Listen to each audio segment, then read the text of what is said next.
Formula ఈ car race వ్యవహారంలో మాజీ మంత్రి ఎమ్మెల్యే కేటీఆర్ పై ఎఫ్ఐఆర్ నమోదు చేసేందుకు గవర్నర్ ఆమోదం లభించినట్లు తెలుస్తా ఉంది.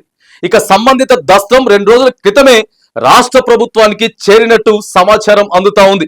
ఈ కార్ రేస్ వ్యవహారంలో కీలక పరిణామం చోటు చేసుకుంది.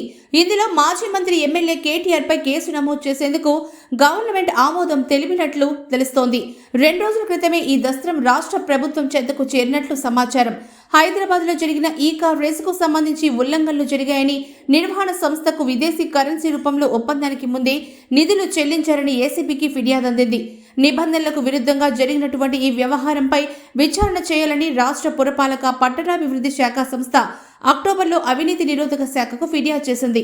సంబంధం లేని హెచ్ఎండిఏ ఒప్పందం చేసుకోవడం, రిజర్వ్ బ్యాంక్ అనుమతి తీసుకోకుండానే 2 దఫాలుగా 46 కోట్లను విదేశీ కరెన్సీ రూపంలో చెల్లించడం, దీనికి హెచ్ఎండిఏ బోర్డు అనుమతి లేకపోవడం తదితర అంశాలను అందులో పేర్కొన్నట్లు తెలిసింది.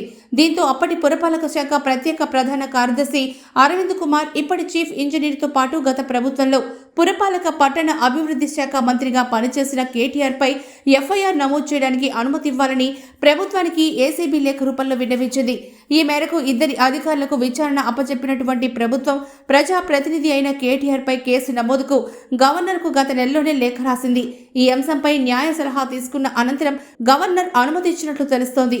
ఫార్ములా ఈ కార్ రేస్ పై ఈ ఏడాది ఆరంభంలోని ప్రస్తుత పురపాలక శాఖ ముఖ్య కార్యదర్శి, అప్పటి పురపాలక శాఖ ప్రత్యేక ప్రధాన కార్యదర్శి అరవింద్ కుమార్ కు నోటీస్ ఇవ్వగా దానికి ఆయన సమాధానం సైతం ఇచ్చారు. అప్పటి నుంచి చర్చనీయాంశంగా మారినటువంటి ఈ వ్యవహారం తాజాగా గవర్నర్ ఆమోదంతో కొత్త మలుపు తిరిగే అవకాశం ఉంది.